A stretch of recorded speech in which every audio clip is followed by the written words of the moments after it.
The bass from the live jazz band vibrated through the soles of my heels as I pushed through the heavy oak doors of the Cardinal. 6 months of freedom. And this was how I chose to celebrate it.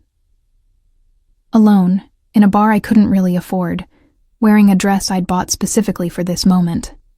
The scarlet fabric clung to curves I'd reclaimed as my own, and for the first time in 3 years, I felt like myself again. The Cardinal wasn't just any bar. It was the kind of place where trust fund babies rubbed elbows with old money, where the cocktails cost more than my weekly grocery budget, and where women like me, women trying to convince themselves they'd made it, came to feel powerful. The mahogany bar stretched the length of the room, its surface polished to a mirror shine. Crystal chandeliers cast warm amber light across leather booths and marble tabletops. Everything whispered wealth and discretion. I claimed a seat at the bar, my fingers trailing across the cool surface as I settled onto the velvet-cushioned stool. The bartender, a silver-haired man with kind eyes and practiced smile, approached immediately. "What can I get you, miss?"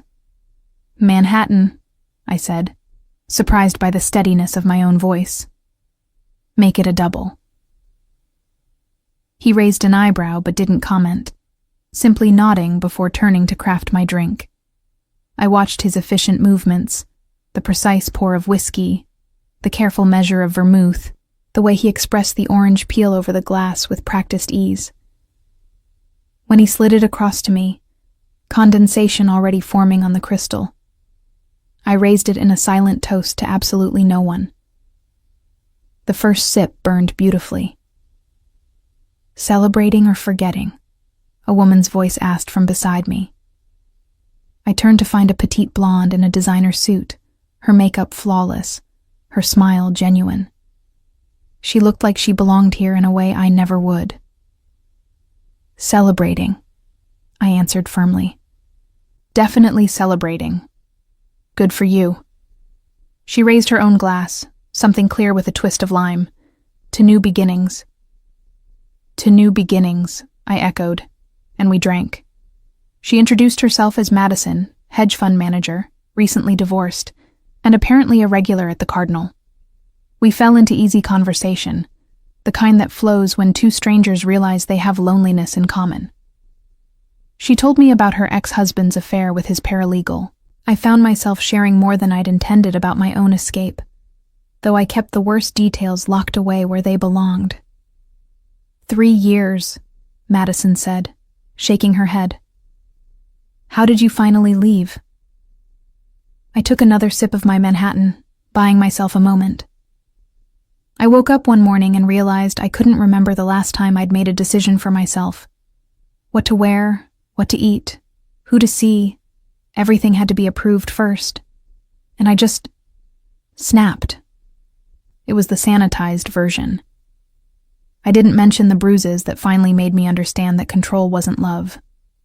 I didn't mention the friend who'd helped me pack while he was at work, or the restraining order that felt like tissue paper against his rage.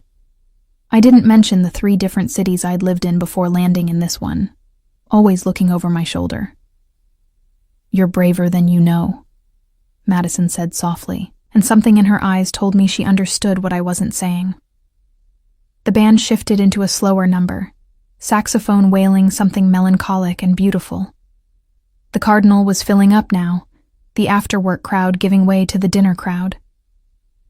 Men in expensive suits appeared with women who looked like they'd stepped off magazine covers. The air grew thick with cologne and perfume, with laughter and the clink of glasses. I was reaching for my Manhattan, ready to finish it and perhaps order another, when I felt it. That prickle at the back of my neck, the sensation of being watched with an intensity that went beyond casual observation. My fingers froze around the stem of my glass. "You okay?" Madison asked, but her voice seemed to come from very far away. I forced myself to turn slowly, scanning the room with what I hoped looked like idle curiosity, rather than the sudden spike of adrenaline flooding my system. My eyes moved across faces, over tables, past the band, until they landed on a booth in the corner. And there he was, Hunter Blackwell. Even if I hadn't recognized his face from the society pages and business magazines that occasionally featured his restaurants and nightclubs, I would have known him by the way the room seemed to orbit around him. 3 men sat with him, all wearing suits that probably cost more than my monthly rent, but Hunter commanded attention without apparent effort. Dark hair swept back from a face that was almost too handsome, with sharp cheekbones and a jaw that could cut glass. But it was his eyes that held me frozen. Dark, intense, and fixed directly on me with an interest that made my skin flush. He raised his glass slightly, a salute or an acknowledgement.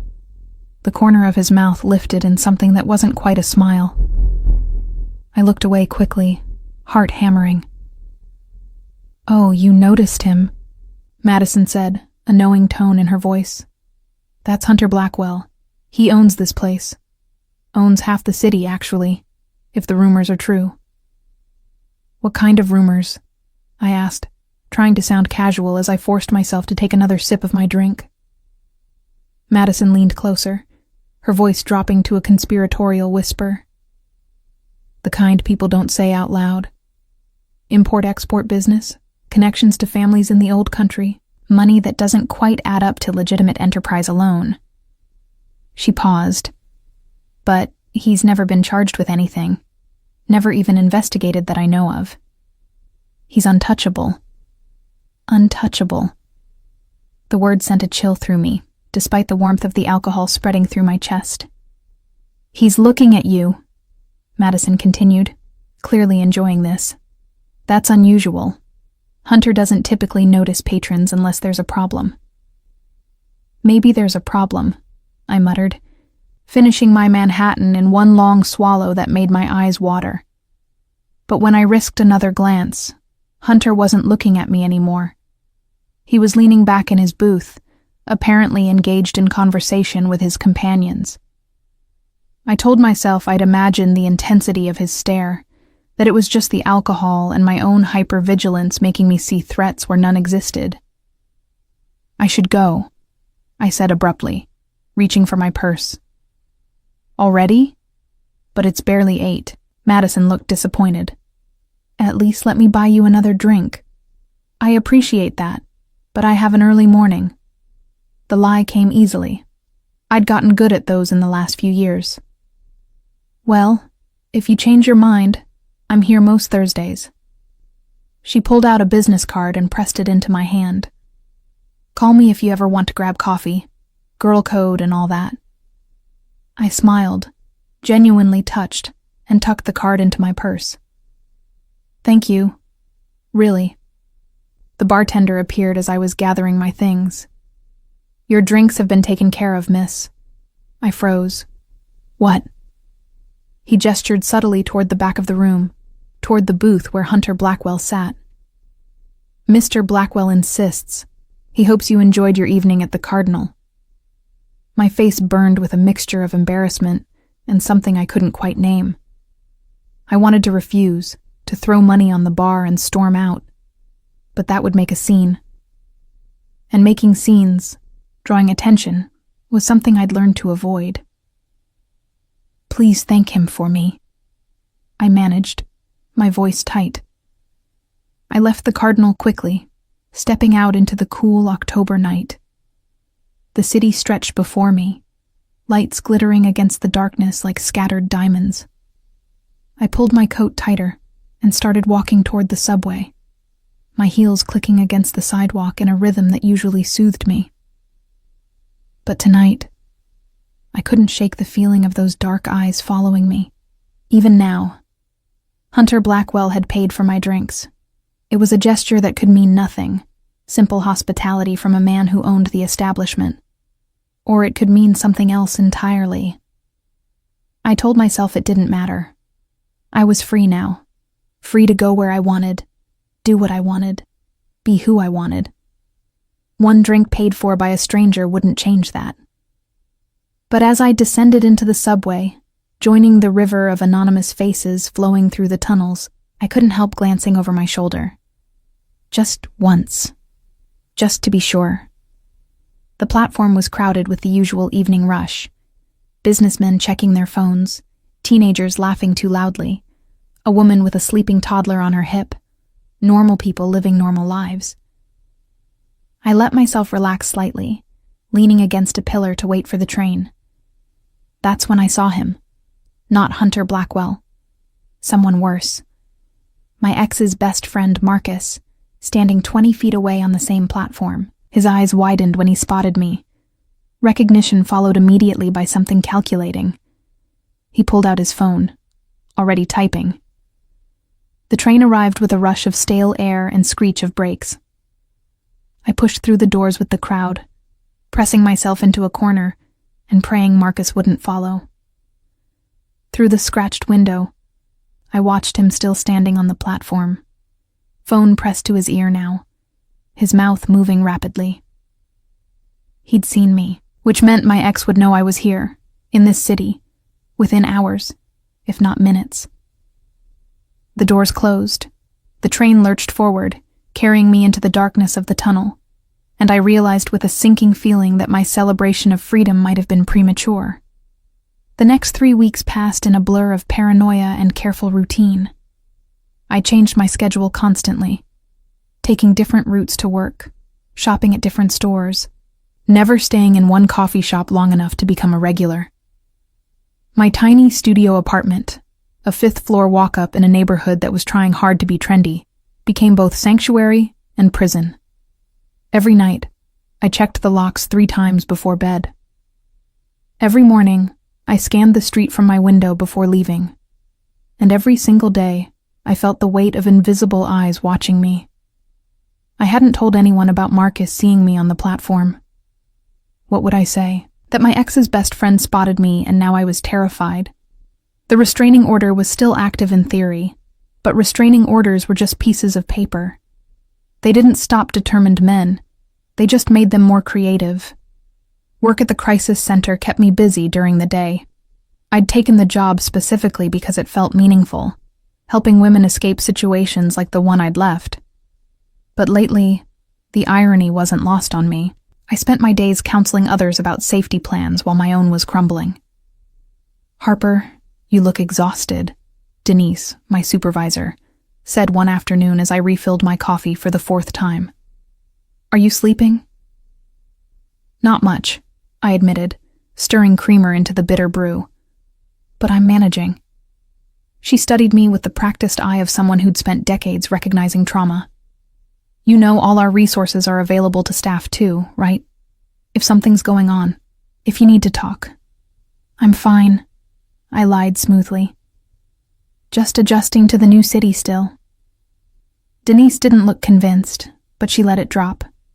She'd learn eventually that I was excellent at building walls. I'd had plenty of practice.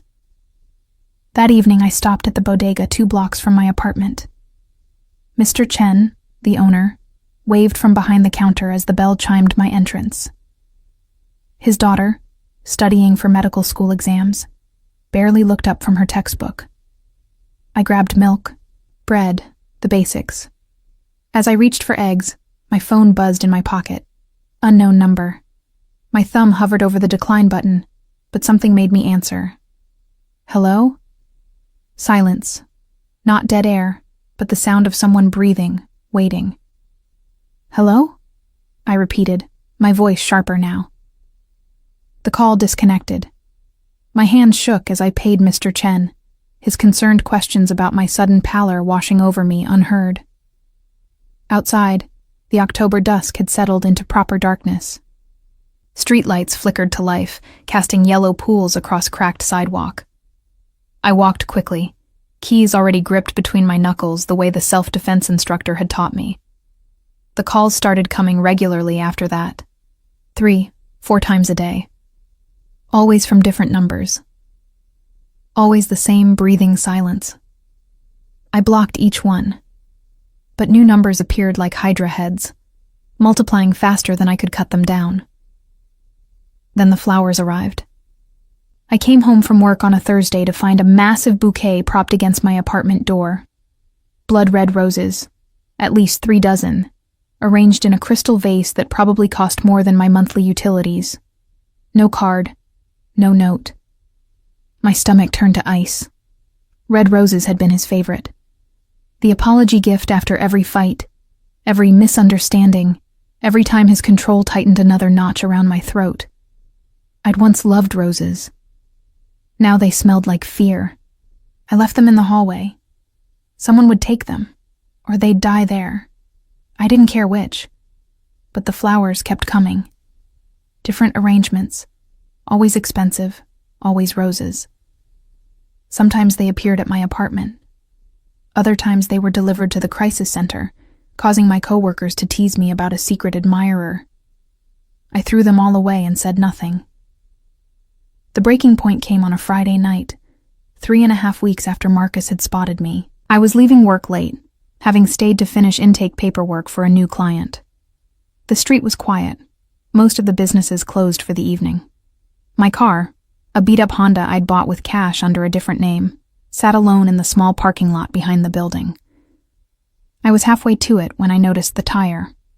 Flat, completely deflated, rubber pooling against the asphalt. Coincidence, I told myself. Just bad luck, but my hands trembled as I pulled out my phone to call roadside assistance. That's when I saw the other 3 tires, also flat. All 4 tires slashed so precisely that I hadn't noticed from a distance. I stood frozen in the empty parking lot, phone clutched in my hand, every survival instinct screaming. This wasn't random. This was a message. He knows where you work. He can get to you whenever he wants. You're not safe. Need some help? I spun around so fast I nearly dropped my phone. A man stood at the edge of the parking lot, hands in his pockets, posture casual. He was maybe 30, average height, forgettable features. The kind of face that blended into crowds. "I'm fine," I said, trying to keep my voice steady. "Just waiting for assistance." "Those tires look pretty bad." He took a step closer. "I've got a truck. Could give you a lift if you need." Every alarm bell in my head was ringing. "No, thank you. Someone's coming." He smiled, but it didn't reach his eyes. "Suit yourself. Just thought I'd offer, considering." "Considering what?" "Considering you're all alone out here. Never know who might be watching." Another step closer. Never know when someone might decide to do more than just slash tires. My thumb found the emergency button on my phone, the one that would dial 911 and start recording. "You need to leave. Now." He raised his hands in mock surrender, still smiling that empty smile. "Just trying to be helpful. But maybe you should be more careful, Harper. This neighborhood isn't as safe as you think." He walked away before I could respond, disappearing around the corner of the building. I waited 30 seconds, then ran back inside the crisis center, locking the door behind me. My supervisor was still in her office, and when she saw my face, she immediately called the police. They came. They took my statement. They photographed the tires. They told me what I already knew. Without witnesses or cameras, there was nothing they could do. The man hadn't actually threatened me. The tires could have been random vandalism. And no, a restraining order from another state didn't give them much to work with. I slept on Denise's couch that night. She didn't ask questions, just made up the guest room and told me I could stay as long as I needed. But I couldn't stay. That would just put her in danger too. The next morning, Saturday, I returned to my apartment to find my door slightly ajar. Everything inside had been searched. Not trashed, not destroyed, just methodically gone through. Drawers opened, closet disturbed, even my mattress lifted and replaced slightly wrong. Nothing seemed to be missing, but everything felt violated. And on my kitchen counter, another vase of red roses, this time with a card. "I can find you anywhere. Come home." I called the police again. Different officers this time, younger, less patient.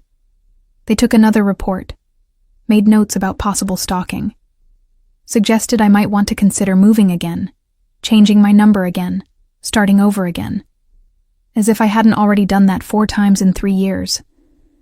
After they left, I sat on my violated couch and finally let myself acknowledge what I'd been avoiding. I couldn't do this alone. The restraining order was worthless. The police couldn't help until he actually hurt me, and by then it might be too late. I needed help that existed outside the normal channels. Help that understood how men like my ex operated. Help that scared me almost as much as he did. I pulled out my phone and searched for the Cardinal's website. It took me to a sleek page featuring photos of the bar, menu options, reservation information. At the bottom was a contact number. My finger hovered over the call button for a long time. Hunter Blackwell was dangerous in his own way, connected to a world I'd spent my life avoiding. But he was also powerful. The kind of powerful that made problems disappear. And I was desperate enough to consider what that might cost me. I called the number. A professional voice answered. "The Cardinal. How may I assist you?" "I need to speak with Hunter Blackwell." My voice came out steadier than I felt. "Tell him Harper needs to see him, the woman from the bar a few weeks ago." There was a pause. "May I ask what this is regarding?" "Tell him it's about protection. He'll understand." "Please hold." The hold music was something classical, probably expensive. I counted 30 seconds, 45, a minute. Then the voice returned, all business. "Mr. Blackwell can see you tonight at 9, the Cardinal. Come to the private entrance on the east side of the building. Someone will be waiting." The call ended before I could respond. I looked around my ransacked apartment, at the roses mocking me from the counter, at the locks that hadn't kept him out. Then I went to my closet and pulled out the only dress I owned that might be appropriate for making a deal with the devil. If I was going to sell my soul, I might as well look good doing it. The private entrance to the Cardinal was unmarked, just a black door set into brick on a side street most people probably walked past without noticing. I stood outside at 8:58, my coat pulled tight against the October chill, wondering if I'd made a terrible mistake. The door opened before I could knock. A woman appeared, tall and elegant in a black pantsuit, her dark hair pulled back in a severe bun. She looked me over with cool assessment, taking in my simple navy dress and second-hand coat. "Harper?" she asked, though it wasn't really a question. "Yes. I'm Simone. Mr. Blackwell is expecting you." She stepped aside to let me enter. The hallway beyond was nothing like the opulent main bar. This was utilitarian, almost industrial, with concrete floors and exposed pipes. We walked past what looked like storage rooms and offices, the sound of the bar's music a distant throb through the walls. At the end of the corridor, Simone stopped at an elevator, pressing her palm to a reader that beeped and illuminated green. The elevator rose smoothly, and I watched the numbers climb. 3 floors, 4, 5. The building had only looked like 3 stories from the outside. We emerged into a space that took my breath away.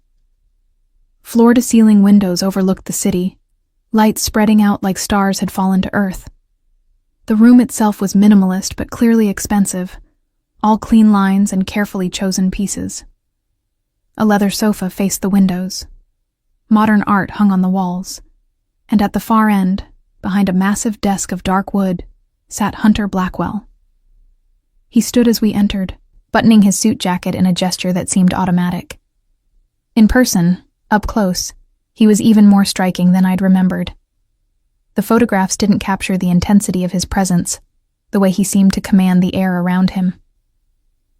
"Harper," he said, my name sounding different in his voice, deeper. "Thank you for coming."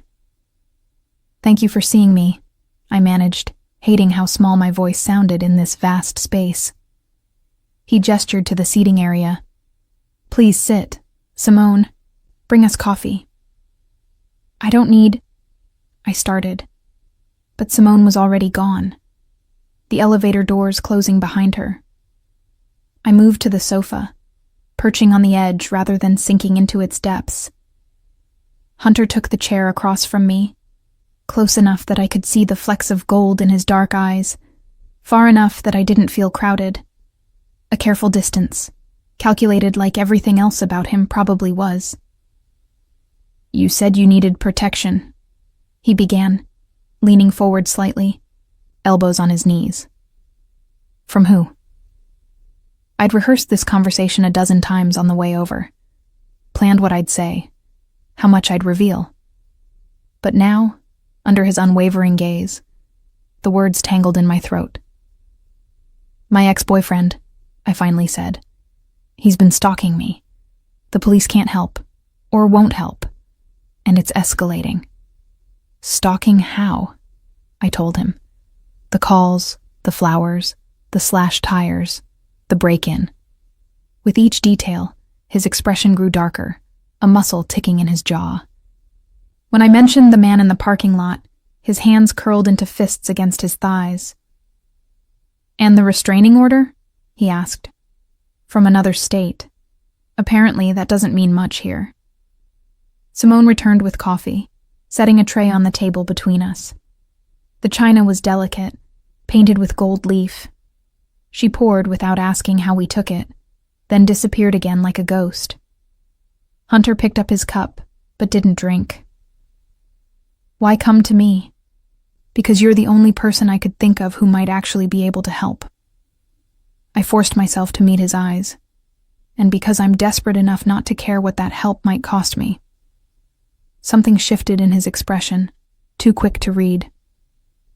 "You think I'm dangerous?" "I think you're powerful. There's a difference." "Not much of one." He finally took a sip of coffee, his gaze never leaving mine. "What do you know about me, Harper?" "That you own this bar and several others. That you have business interests people whisper about but never specify. That you're connected in ways that make you untouchable." I paused. "That you're probably exactly the kind of man I should be running from instead of running to." A ghost of a smile touched his lips. "Yet here you are. Yet here I am." He set down his cup and stood, moving to the windows. The city spread below him like a kingdom, and perhaps that's exactly how he saw it. His reflection in the glass was sharp and dark, a silhouette against the lights. "3 years ago," he said, his voice quiet but carrying easily across the space, "I watched my sister die because I wasn't powerful enough to protect her. She'd gotten involved with the wrong man, someone who hurt her, controlled her. By the time she came to me for help, it was too late. He'd already decided that if he couldn't have her, no one would." My breath caught. He'd never turned around, was still staring out at the city, but I could see the tension in his shoulders, the rigid line of his spine. "I made sure he paid for what he did," Hunter continued, "and I made sure I would never be that powerless again. So yes, I'm dangerous. Yes, I'm connected.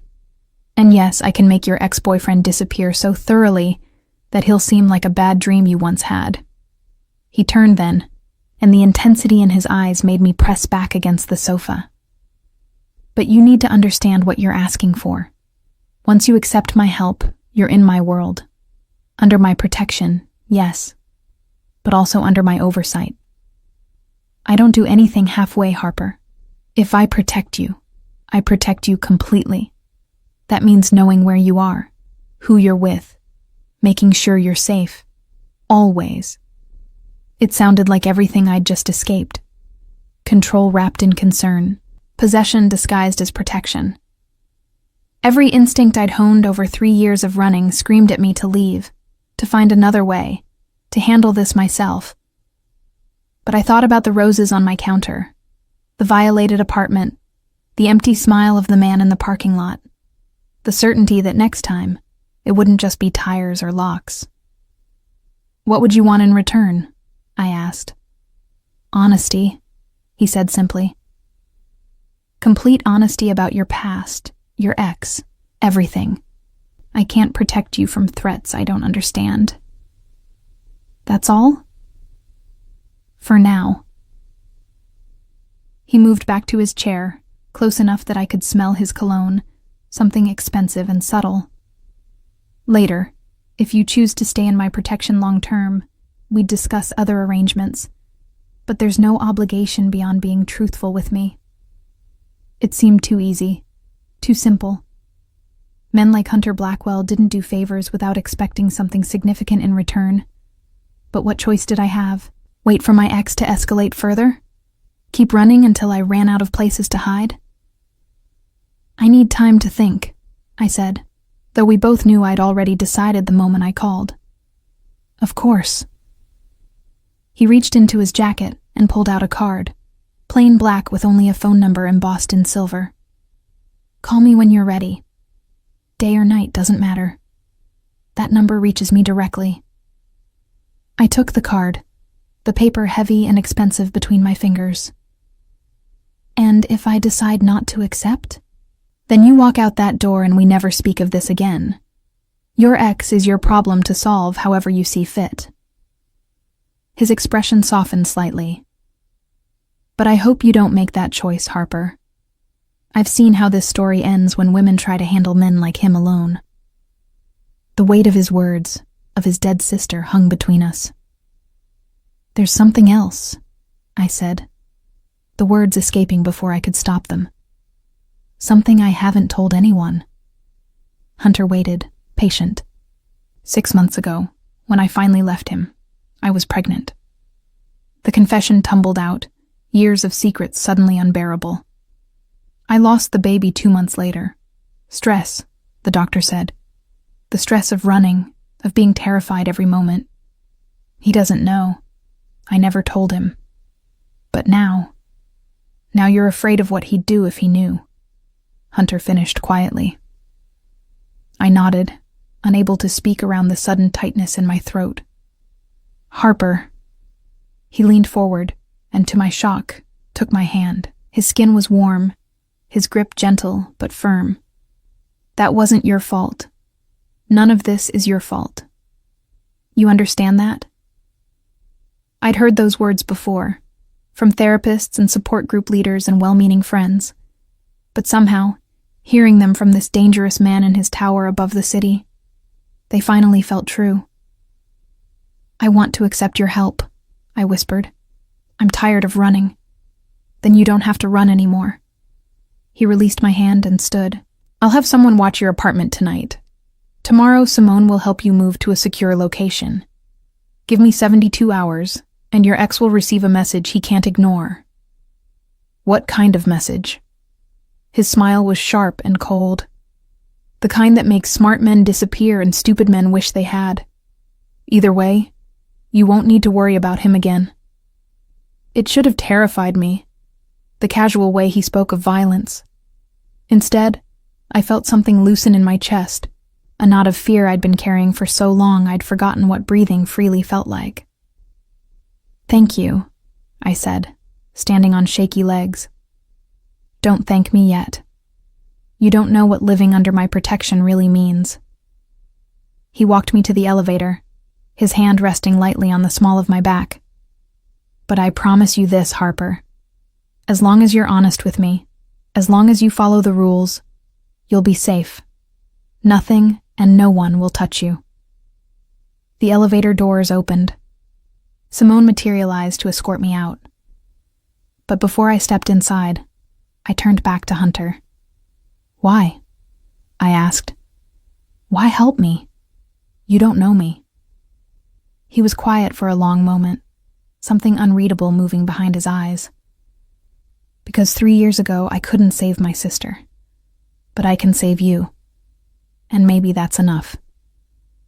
The doors closed on his words, carrying me back down to the street, to my violated apartment, to the last night I'd spend living in fear. I should have known then that salvation and surrender often looked exactly the same. The safe house was a penthouse apartment in a building I'd walked past 100 times, without ever imagining what existed behind its limestone facade. 23rd floor, panoramic views, furniture that probably cost more than I'd earned in my entire life. Simone handed me a key card and a new phone, then left me alone in luxury that felt like a gilded cage. I spent the first hour exploring, touching surfaces just to confirm they were real. Marble countertops in a kitchen I'd be afraid to cook in. A bathroom with a soaking tub and heated floors. A bedroom with a bed so large I could starfish across it and not touch the edges. The closet already contained clothes in my size, tags still attached, ranging from casual to elegant. He'd prepared for me, before I'd even agreed. The thought should have unsettled me more than it did. The new phone buzzed, a text from an unknown number. "This is Hunter. Everything you need should be there. If something's missing, text this number.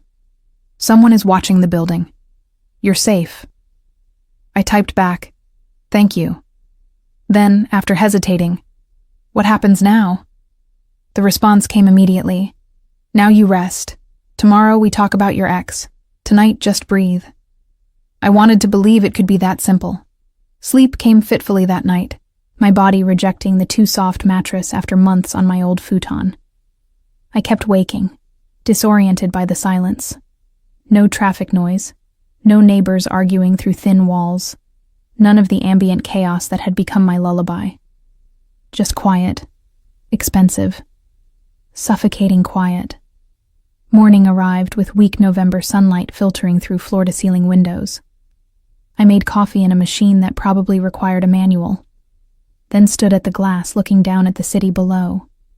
Somewhere down there was my old life, my ransacked apartment, the crisis center where I'd promised women they could escape.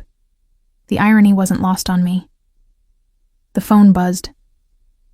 "Simone will arrive at 10. She'll bring breakfast and we'll discuss next steps. Eat something before then. You didn't touch dinner last night." I looked at the refrigerator, perfectly stocked with food I hadn't heard anyone deliver. Cameras. He had cameras in here. The realization should have enraged me, but instead, I felt a strange resignation. Privacy was a luxury I'd traded for safety. Simone arrived precisely at 10, carrying bags from a bakery I recognized as the expensive one downtown. She set up breakfast on the dining table with efficient movements, croissants and fruit and yogurt arranged like art. "Mr. Blackwell will join us shortly," she said, pouring coffee into delicate china cups. "He wanted me to go over security protocols with you first." "Protocols," I repeated, the word leaving a bitter taste. "For your protection," Simone clarified, her tone suggesting she'd had this conversation before. "You'll have a driver whenever you need to go anywhere. The car is armored, the driver is trained. You don't go anywhere alone until Mr. Blackwell determines the threat has been neutralized. So I'm a prisoner." "You're protected," she corrected, an edge entering her voice. "There's a difference. You're free to go wherever you like, do whatever you want. You just don't do it alone and unguarded. Considering someone broke into your apartment and slashed your tires, I'd think you'd appreciate that." She was right, of course, but appreciation and acceptance were different things. "What else?" I asked. "Check in twice daily, morning and evening, just a text to confirm you're safe. If plans change, if something feels wrong, you contact Mr. Blackwell immediately." She pulled out a tablet, swiping through what looked like a schedule. "He's arranged for you to take a leave of absence from the crisis center. Paid. Your position will be held for you." My head snapped up. He can't just decide that. He's a major donor. They were happy to accommodate his request for your safety. Simone's expression softened slightly. "You were in danger there, Harper. Your ex knew where you worked. Would you rather go back and risk another parking lot incident?" Before I could answer, the elevator chimed.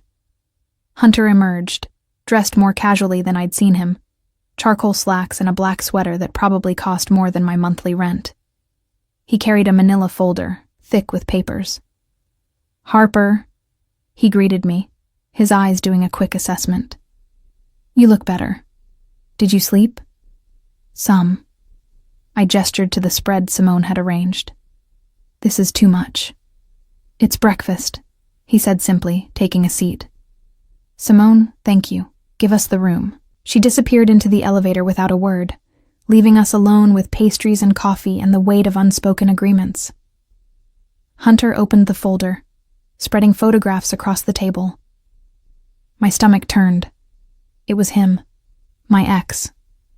Caught in various locations around the city, the images clearly taken without his knowledge. Outside a restaurant, getting into an expensive car, entering what looked like an office building. His name is Derek Castellan, Hunter said, tapping one photo. 34, investment banker at Morrison & Hale, makes good money but lives beyond his means. Expensive habits, gambling debts, reputation for being charming in public and violent in private. How did you— I'm thorough, he interrupted. I know he's contacted you 17 times in the past 3 weeks. 12 calls from different numbers, 5 flower deliveries, 1 break-in. I know he has 2 friends helping him, including Marcus Donovan, who spotted you at the subway station. He produced another photo, and there was Marcus, the same calculating expression I remembered. I know Derek has been asking questions about you at bars in your neighborhood, showing your photo, offering money for information.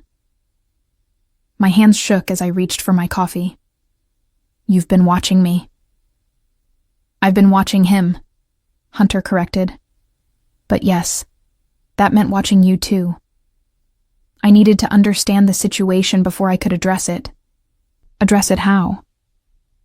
He leaned back, studying me. That depends on what you want, Harper. I can make him leave you alone. A conversation, a demonstration of what happens to men who don't respect boundaries.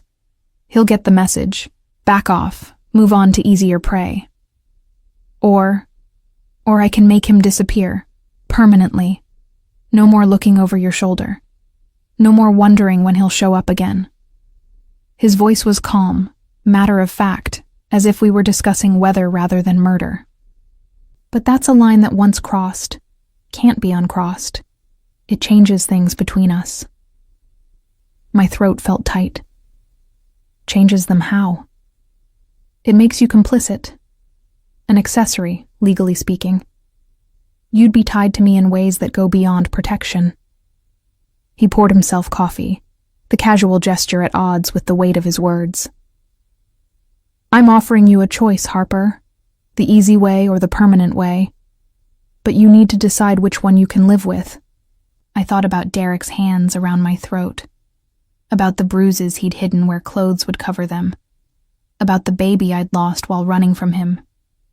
About 3 years of fear and sleepless nights and constantly looking over my shoulder. I don't want him dead, I said finally. I'm not a killer. You wouldn't be. I would be. Hunter's eyes held mine. But I understand. The conversation it is. Relief and disappointment warred in my chest. When? Tonight. He's been frequenting a bar in the financial district. I'll meet him there, explain the new reality. By tomorrow morning, he'll be on a plane out of the city. I have associates in other places who'll make sure he stays there. It sounded too simple, too clean. And if he doesn't listen? Then we revisit this conversation. Hunter stood, gathering the photographs back into the folder. But he'll listen. Men like Derek are cowards. They prey on women they think are alone and helpless. Once they realize there's someone bigger and more dangerous protecting you, they fold. You sound very sure. I am sure. I've done this before. He moved to the window, hands in his pockets. After my sister died, I made it my mission to help women like her. Like you. Women trapped by men who think love means ownership. But you're doing the same thing, I said, the words escaping before I could stop them. Controlling where I go, who I see, making decisions about my life. He turned, and something dangerous flashed in his eyes. I'm keeping you alive. There's a difference between protection and possession, Harper. You're free to leave whenever you want. Walk out that door, refuse my help, take your chances with Derek. I won't stop you. But you wouldn't recommend it? No, I wouldn't, because I've seen what men like him do when they're not stopped. He moved closer, his presence overwhelming in the bright morning light. My sister hesitated. She thought she could handle it, that asking for help made her weak. By the time she realized she was wrong, it was too late. Don't make her mistake. The grief in his voice was raw, genuine. Whatever else Hunter Blackwell might be, his pain was real. "I'll stay," I said quietly, "but I need something in return." His eyebrow raised. "You're negotiating?" "You said you wanted honesty, so I'm being honest. I need purpose. I can't just sit in this apartment waiting for you to tell me it's safe. I'll go crazy." "What do you suggest?" "Let me work. Maybe not at the crisis center, not yet, but something. I could help with your other projects, the other women you've helped." The idea crystallized as I spoke. "You said you've done this before. That means there are others. Maybe I could talk to them, help them adjust. I understand what they're going through." Hunter was quiet for a long moment, considering. "It's dangerous, getting involved in my world that way." "I'm already involved. You said it yourself. I'm under your protection. That makes me part of your world whether I like it or not." I held his gaze. "Give me a way to contribute, to be useful. Please." "All right," he said finally. "There's a woman, Victoria. She came to me 6 months ago, similar situation to yours. She's struggling with the transition, the isolation. Maybe you could help each other." He pulled out his phone, typing rapidly. "I'll arrange a meeting, but Harper, if you're going to be involved in this, you follow my rules completely. No exceptions." "Can you do that?" "Yes. Say it. Say you'll follow my rules." The demand should have rankled. Instead, I felt that strange loosening in my chest again, the one that came with surrendering control to someone who actually seemed capable of wielding it safely. "I'll follow your rules, Hunter." His expression softened. "Good. Then we have a deal. Your safety for your honesty and obedience. Simple." Nothing about this was simple. But as I watched him leave, the folder of photographs tucked under his arm, I realized I didn't care. For the first time in 3 years, I wasn't alone in fighting Derek.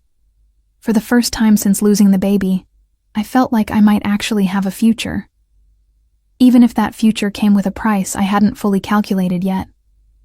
Victoria lived in a townhouse in Brooklyn, the kind of place that whispered old money and careful taste. Simone drove me there 3 days after Hunter's meeting with Derek, 3 days during which I heard nothing about what had transpired. I'd tried asking. Hunter had simply said, "It's handled," and refused to elaborate. The woman who answered the door was younger than I'd expected, maybe 25, with strawberry blonde hair and the kind of fragile beauty that made you want to protect her. She looked me over with wary eyes before stepping aside. "You're Harper," she said. Not a question. "And you're Victoria." "Tori, please." Victoria was the name he used. She led me through a hallway decorated with abstract art into a living room that managed to be both elegant and comfortable. "Hunter said you might be able to help me adjust. I'm not sure how, but I'm willing to try anything at this point." We sat on opposite ends of a cream-colored sofa. Tori folded her legs under her, making herself small. I recognized the gesture, the unconscious attempt to take up less space. "How long have you been under Hunter's protection?" I asked. 6 months, 7 next week." She picked at a thread on a throw pillow. "I thought it would feel different by now, safer, but I still check the locks 5 times before bed. Still wake up thinking I hear him outside. Still can't go to the grocery store without looking over my shoulder." "The trauma doesn't disappear just because the threat does," I said gently. "I've been running for 3 years, moving to new cities, changing my name, starting over. And I still do the same things. The fear lives in your body even after your brain knows you're safe." Tori's eyes filled with tears. "Everyone keeps telling me I should be grateful, that Hunter saved me. And I am grateful. but I also feel like I've traded one cage for another. Is that ungrateful? Am I terrible for thinking that? No, I said firmly. You're human, and you're allowed to feel complicated things about complicated situations. She wiped at her eyes, smiling weakly. Hunter said you were different, that you understood. What else did he say? That you're the first woman who's negotiated with him instead of just accepting everything, that you asked for purpose instead of just protection. She leaned forward. Is that true? Did you really demand to be useful? I asked if I could help. I wouldn't call it demanding. It's more than I did. More than any of us did. Tori stood, moving to a cabinet and pulling out a folder. There are 12 of us. Women Hunter has helped over the past 3 years. Some have moved on, started new lives. Others, like me, are still finding our way. She handed me the folder. Inside were photographs, brief profiles. Women of all ages, all backgrounds, united only by their need for protection from men who'd claimed ownership over their lives. Does Hunter keep tabs on all of you? I asked, flipping through the pages. Yes. Monthly check-ins at minimum. He likes to know we're safe, that we're settling in. Tori sat back down. Some of the women think it's romantic. They've convinced themselves he's some kind of dark knight, saving damsels out of the goodness of his heart. But you and I both know better, don't we? What do you mean? I mean, Hunter Blackwell doesn't do anything without getting something in return. Maybe not immediately. Maybe not obviously. But eventually, there's a price. She met my eyes. I've been trying to figure out what mine will be for 6 months. What do you think yours will be? The question hung between us, heavy and uncomfortable. I thought about the penthouse apartment, the security, the way Hunter had made Derek disappear with a single conversation. I thought about the cameras I knew were watching, the check-ins, the rules about where I could go and when. I don't know yet, I admitted, but I think I'm willing to pay it regardless. Tori nodded slowly. That's what I told myself too. And maybe it's true. Maybe the price is worth the peace, whatever it ends up being. We spent the next 2 hours talking, sharing stories that only women who'd lived through similar hells could truly understand. Tori told me about her ex-husband, a corporate lawyer who'd isolated her from friends and family over the course of their 5-year marriage. By the end, she'd had no one to turn to when his control turned violent.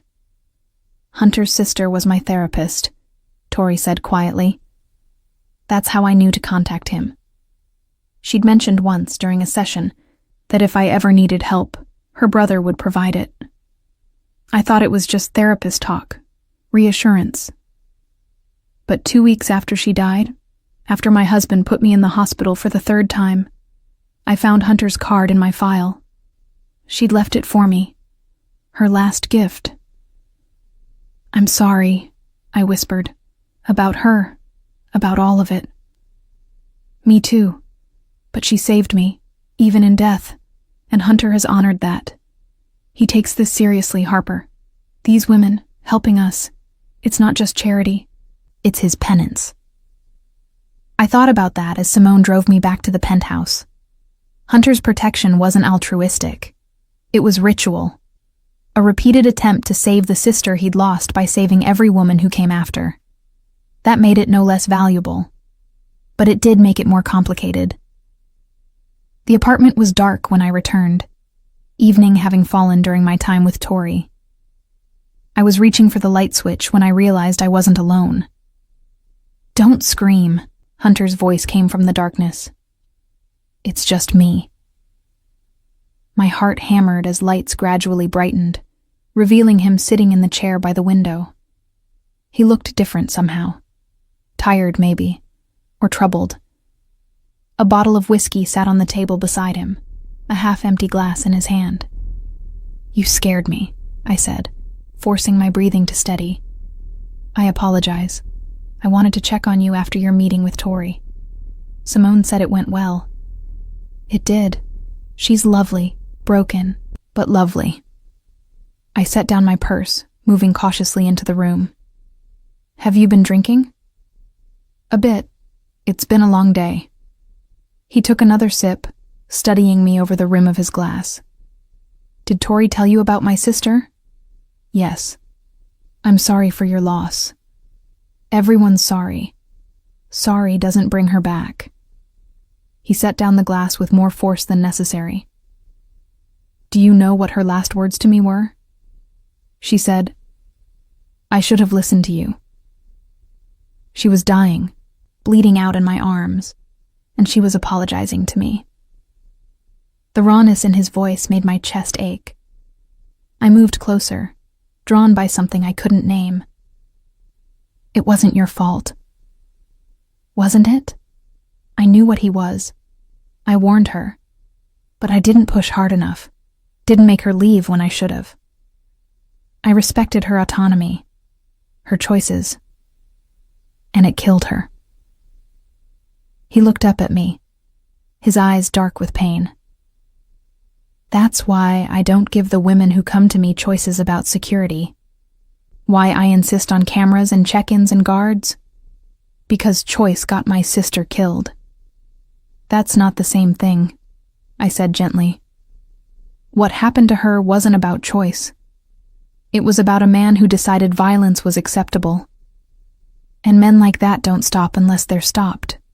Permanently. He stood, moving to the window. The city lights reflected in the glass, making him look ghostly. I lied to you, Harper. My stomach dropped. About what? About Derek. I said I'd have a conversation with him, convince him to leave. He turned to face me. I did have a conversation. And then I made sure he'd never have another conversation with anyone. The room seemed to tilt. You killed him. I had him killed. There's a difference, legally speaking, though perhaps not morally. His voice was flat, matter of fact. He's in the Hudson River now. He'll wash up eventually. Just another tragic drowning. No connection to you, no connection to me. Just a man who made poor choices and paid the price. I should have been horrified. Should have run, called the police, done something other than stand there processing the information like a piece of abstract art, rather than a confession to murder. Why are you telling me this? I finally asked. Because you deserve honesty. Because I'm tired of pretending to be something I'm not. He moved closer, and I could smell the whiskey on his breath. I'm not a good man, Harper. I'm not your knight in shining armor. I'm a monster who occasionally does the right thing for the wrong reasons. You're not a monster, I said, the words surprising me as much as him. Monsters don't save women. Monsters don't grieve their sisters. Monsters don't give women apartments and security and purpose. Monsters do all of that if it serves their interests. His hand came up, cupping my face with surprising gentleness. I protected you because you reminded me of her, because saving you felt like getting a chance to save her again. That's selfish, Harper. That's using you to assuage my guilt. I don't care, I whispered, and realized I meant it. Derek's dead. I'm free. For the first time in 3 years, I'm actually free. If that makes you a monster, then thank God for monsters. Something shifted in his expression, the careful control he always maintained cracking slightly. You should be afraid of me. I am afraid of you, but I'm also grateful, and maybe that's enough. He leaned down, his forehead touching mine, his breath warm against my lips. This is where I should walk away. Tell you to sleep well, maintain professional distance, keep things simple. But you're not going to, I said, not a question. No, I'm not. And then his mouth was on mine, the kiss tasting of whiskey and desperation, and something darker I didn't want to name. I should have pushed him away, maintained boundaries, protected myself from another man who wanted to possess me. Instead, I kissed him back, pouring 3 years of fear and loneliness and need into the connection between us. His hands tangled in my hair, pulling me closer, and I went willingly, surrendering to something I knew was dangerous, but couldn't resist. When we finally broke apart, both breathing hard, he rested his forehead against mine again.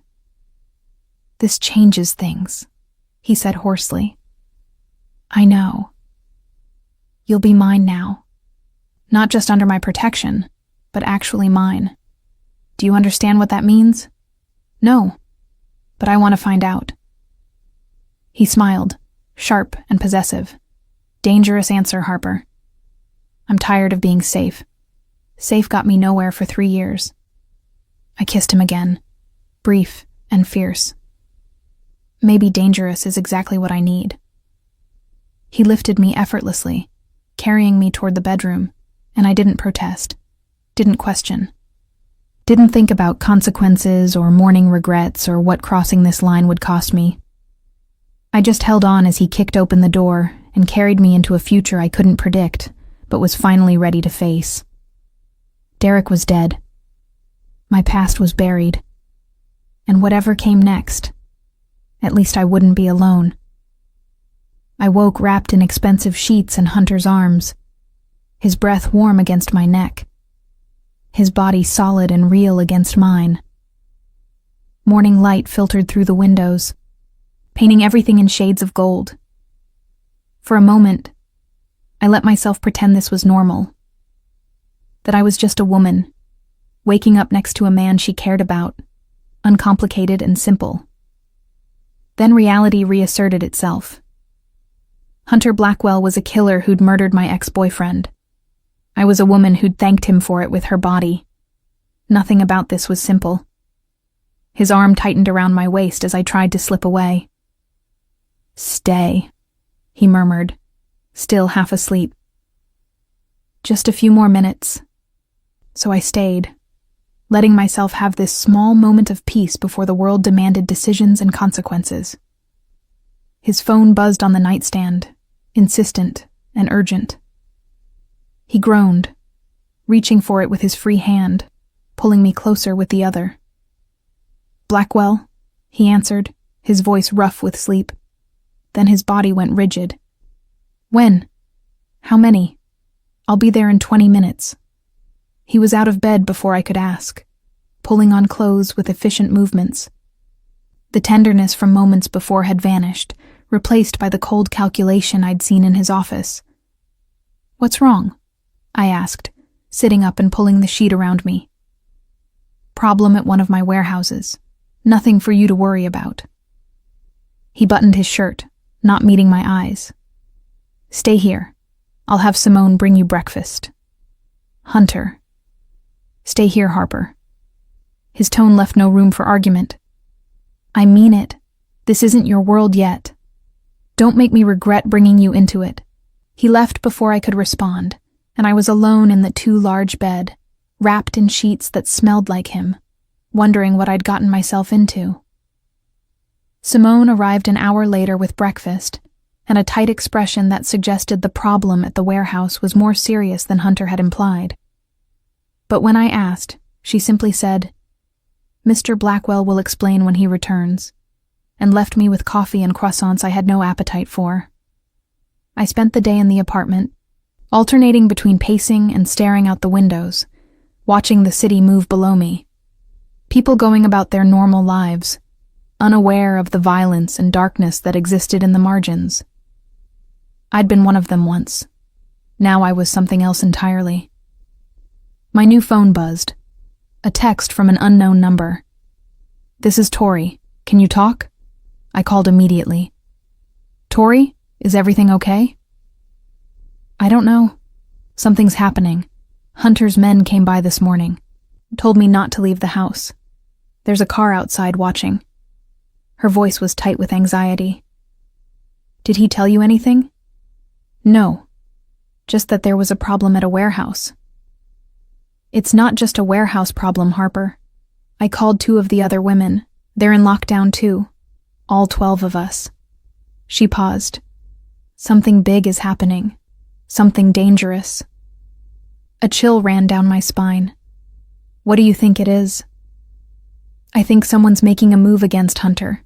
And we're his vulnerabilities. The women he protects, we're leverage.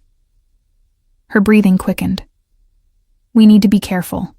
If someone wanted to hurt him, really hurt him, they'd go after us. After we hung up, I tried calling Hunter. No answer. I texted. Nothing. The silence stretched into afternoon, then evening, and with each passing hour my anxiety grew.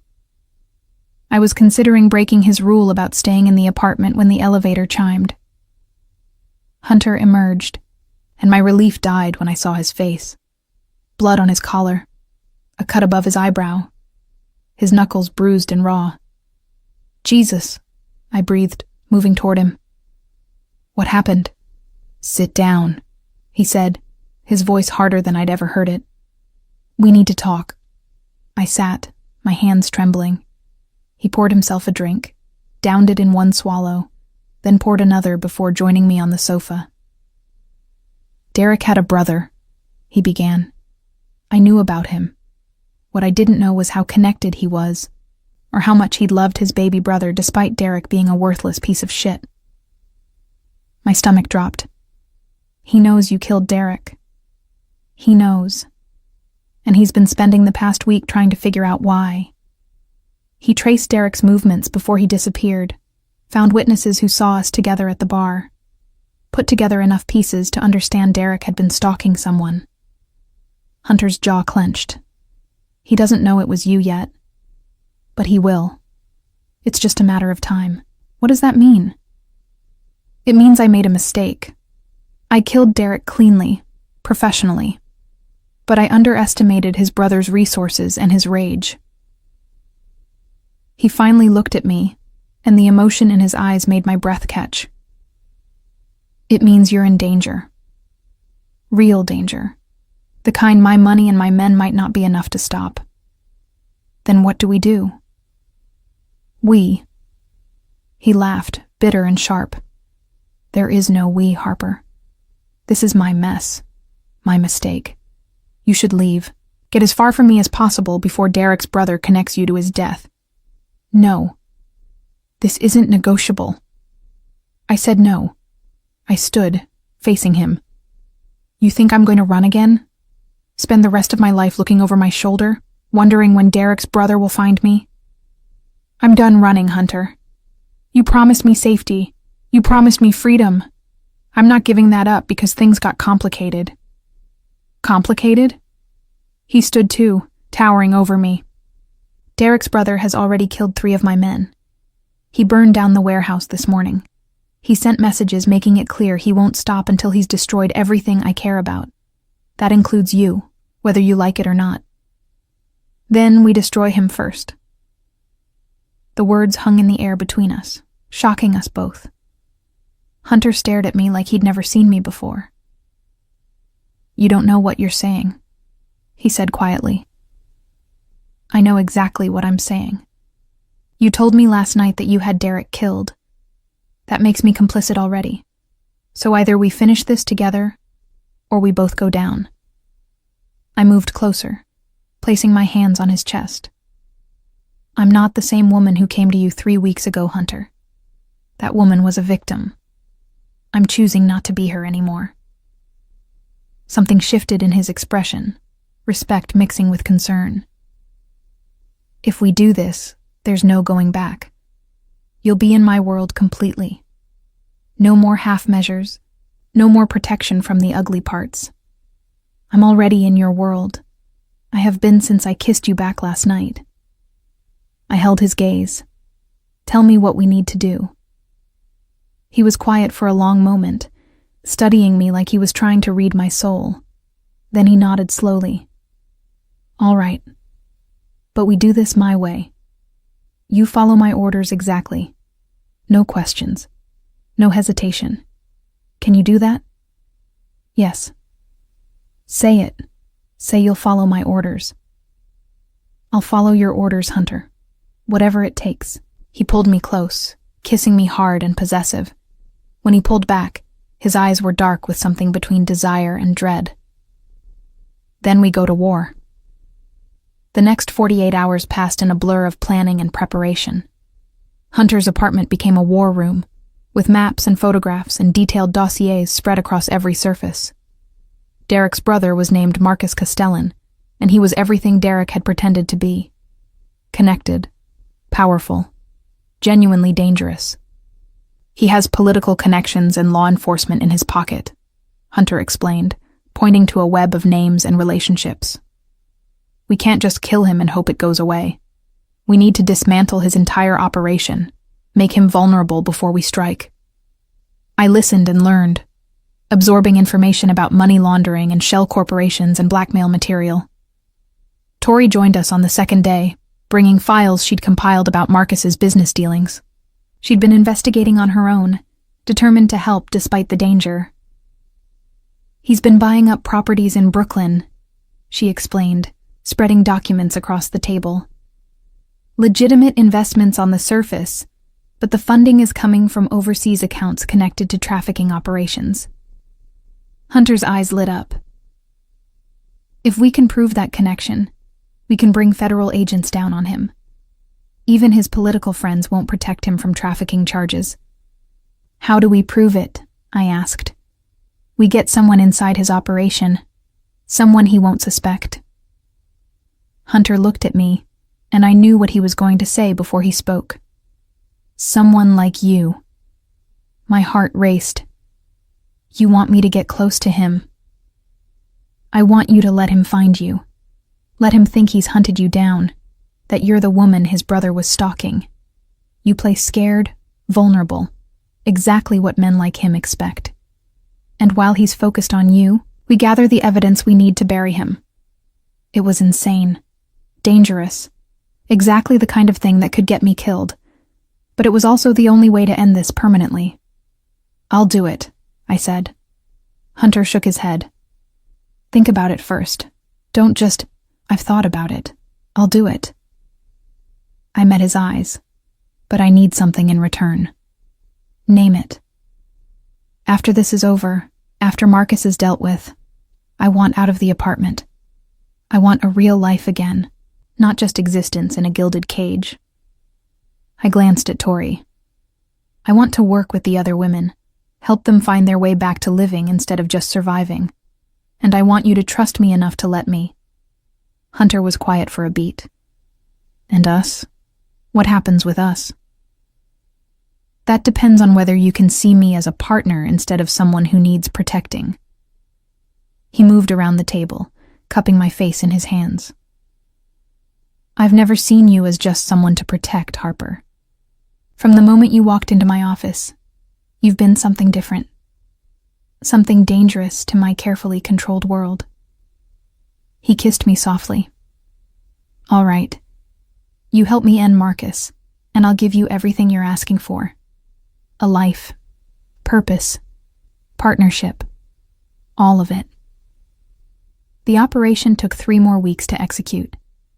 I let myself be found at a coffee shop Marcus frequented, playing the terrified woman perfectly. He approached exactly as Hunter predicted, offering sympathy and protection from the monster who'd killed his brother. I accepted, let him think I was grateful for his attention, and wore a wire that captured every incriminating word. The night the federal agents moved in, I watched from Hunter's apartment as Marcus's world crumbled. Properties seized, accounts frozen, associates arrested. By morning, Marcus Castellan was in custody, facing charges that would keep him in prison for the rest of his life. It's over, Hunter said, pulling me close as we watched the sunrise. You're free. Actually free this time. We're free, I corrected. Both of us. He smiled, the expression transforming his usually serious face. Yeah, we are. 6 months later, I stood in Hunter's apartment, now our apartment, watching Agnes sleep in her crib. The adoption had been finalized yesterday, the process smooth and quick thanks to Hunter's connections and the stability we could offer as a married couple. Tori had been right. There was a price for Hunter's protection, but the price turned out to be my old self, the woman who ran and hid and let fear control her choices. In return, I got this. A family I'd built from the ashes of my old life. A husband who saw me as an equal. A daughter who would grow up knowing she was loved and protected. And 12 other women who I met with weekly, helping them find the same path from survival to living that I'd found. Hunter had converted one of his properties into a center for them, a place where they could learn and heal and eventually leave if they chose. "You're thinking too loud," Hunter murmured, wrapping his arms around me from behind. "She's fine. Perfect. Just like her mother." "Adoptive mother," I corrected automatically. "Mother," he insisted. "Biology doesn't make family. Choice does. And you chose her. That makes her yours." I leaned back against him, watching our daughter sleep, and thought about all the choices that had led here. Escaping Derek. Calling Hunter. Accepting his protection. Fighting Marcus. Choosing partnership over perfection. Some people would say I'd just traded one controlling man for another, but they'd be wrong. Hunter didn't control me. He challenged me, protected me when I needed it, and trusted me enough to let me protect myself when I didn't. "I love you," I said, the words still feeling new and fragile. "I love you too." He kissed my temple. "Thank you for not running, for staying, for giving me a second chance to save someone. You saved me. I saved you back. That's what partnership means." Agnes stirred in her sleep, making the small, contented sounds babies make when they feel safe. And watching her, wrapped in Hunter's arms, in our home, I realized something profound. Freedom wasn't about being alone. It was about choosing who to stand beside. And I'd chosen well. The city glittered beyond our windows, full of dangers and possibilities. Somewhere out there, other women were making the same choices I'd made, deciding between running and fighting, between survival and living. I hoped they chose fighting. I hoped they chose living. And if they needed help, I'd be there. We'd be there. Hunter and I together, turning pain into purpose and fear into family. The end and the beginning.